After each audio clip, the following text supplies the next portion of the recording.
What if the most powerful pirate in history wasn't a man, but a woman who started with nothing? No wealth, no status, no protection. Just awareness, intelligence, and the ability to see opportunity where others saw limits. Ching Shih's story isn't just about piracy, it's about strategy, control, and the rare ability to rise from obscurity to absolute power, and then walk away at the perfect moment. Early life. Ching Shih was born around 1775 in Guangdong Province, China, into a world that offered her very few choices. Like many women in desperate circumstances, she eventually worked in the floating brothels of Canton. But even in that harsh environment, she stood apart. She wasn't just surviving, she was learning. She observed people carefully. She listened more than she spoke. Over time, she developed a sharp understanding of human behavior, power dynamics, and negotiation. Clients came and went, but what they didn't realize was that she was studying them, how they spoke, how they made decisions, and how influence really worked. That quiet awareness became her foundation. A strategic marriage. Her life changed when she met Zheng Yi, a powerful pirate leader operating in the South China Sea. He was drawn to her, but what followed wasn't a typical proposal. When Zheng Yi asked her to marry him, Ching Shih didn't accept immediately. Instead, she negotiated terms. She demanded equal authority in his operations and a fair share of the profits. This was almost unheard of at the time. Yet Zheng Yi agreed. He recognized her value not just as a companion, but as a partner. Their marriage became the beginning of something far more significant than either of them could have achieved alone. Together, they didn't just raid, they built. The rise of the Red Flag Fleet.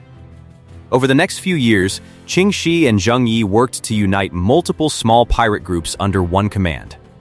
This required more than strength, it required diplomacy, strategy, and the ability to control unpredictable forces.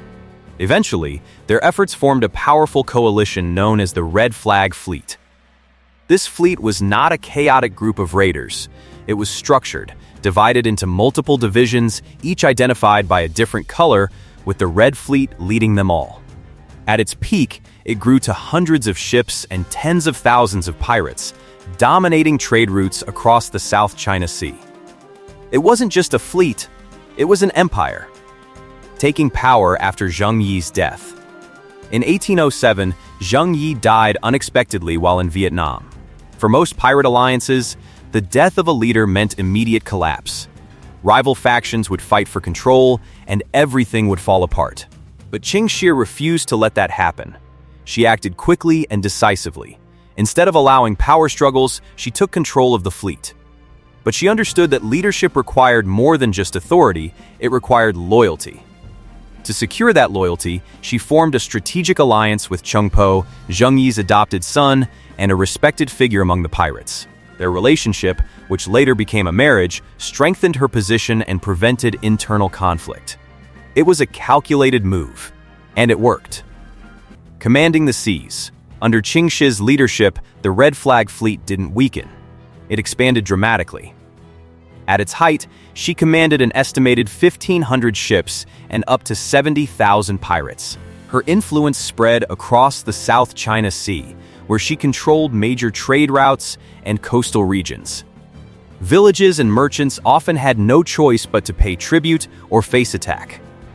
She wasn't just reacting to the world, she was controlling it. Even more impressive was her ability to avoid defeat.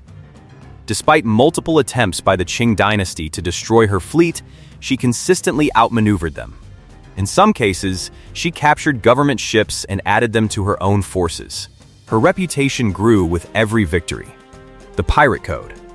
What truly set Ching Shih apart was not just her power, but her discipline. She implemented a strict code of conduct for her fleet, one of the most organized systems ever seen among pirates. Loot had to be registered and distributed fairly. Unauthorized theft from the collective was severely punished. Orders had to be followed without question. There were also strict rules regarding captives, particularly women, with harsh penalties for mistreatment. This code transformed her fleet into a disciplined force rather than a disorganized group of raiders. It created unity, reduced internal conflict, and made her army far more effective in battle. Her strength wasn't just in numbers, it was in control. Battles and pressure. Ching Shih's growing dominance across the South China Sea did not remain unnoticed for long. The Qing dynasty, alarmed by the scale of her influence, launched repeated and increasingly aggressive military campaigns to destroy her fleet. This was no longer a minor piracy issue, it had become a direct challenge to imperial authority. At the same time, European powers operating in the region, particularly the Portuguese Navy, began taking action against pirate activity, adding another layer of pressure. The South China Sea slowly transformed into a volatile battlefield where multiple forces clashed for control. Trade routes became dangerous, coastal regions unstable, and every movement carried risk. Yet, despite facing coordinated attacks from powerful enemies, Ching Shih proved exceptionally difficult to defeat. She relied on mobility, intelligence, and discipline, often outmaneuvering larger and better-equipped fleets. Time and again, she avoided capture. In several encounters, her forces not only survived, but gained the upper hand, capturing enemy ships and strengthening her own fleet. Her reputation grew with every failed attempt to bring her down. But beneath that success, she understood a deeper reality. No matter how strong her position became, the pressure would continue to build. More enemies, more resources against her, more risk with every passing year. Her power was still rising, but so were the consequences of holding it. The masterstroke. In 1810, Ching Shih made the decision that would ultimately define her legacy, not as a pirate, but as a strategist. Instead of continuing an endless cycle of conflict, she chose to shift the game entirely. She opened negotiations with the Qing government, not from a place of weakness, but from a position of leverage. This was not surrender. It was calculated control. She understood that her greatest advantage was not just her fleet, but her ability to negotiate from strength. The government wanted stability. She offered it, but at a price. The agreement she secured was extraordinary, especially for someone in her position. Amnesty was granted to the majority of her fleet, allowing thousands of pirates to avoid execution or imprisonment. Even more remarkably, they were permitted to keep much of their wealth. Out of the tens of thousands under her command, only a small number faced punishment.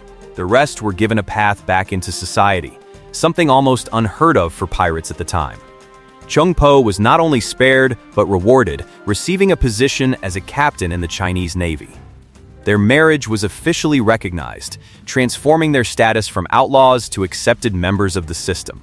Ching Shih had done what few leaders ever manage. She turned a dangerous endgame into a controlled and profitable exit. She didn't wait for defeat. She chose her ending. From pirate to businesswoman.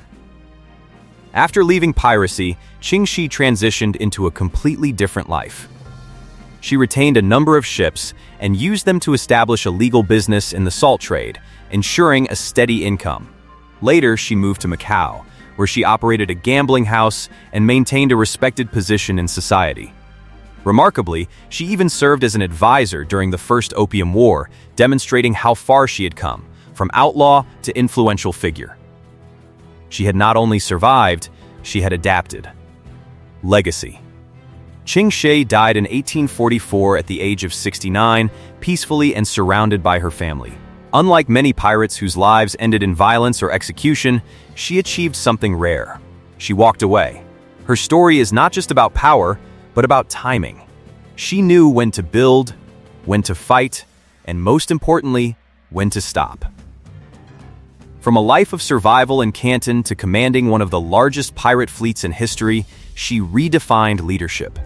She proved that power is not given, it is built through decisions, discipline, and strategy. And perhaps her greatest achievement wasn't becoming the most feared pirate of her time, it was leaving that life behind with everything she had gained. Intact. A true pirate queen, not just of the seas, but of strategy itself. And maybe the real lesson isn't how she rose, but how she walked away at the perfect time. That's real power. If this video changed your perspective, like and subscribe for more.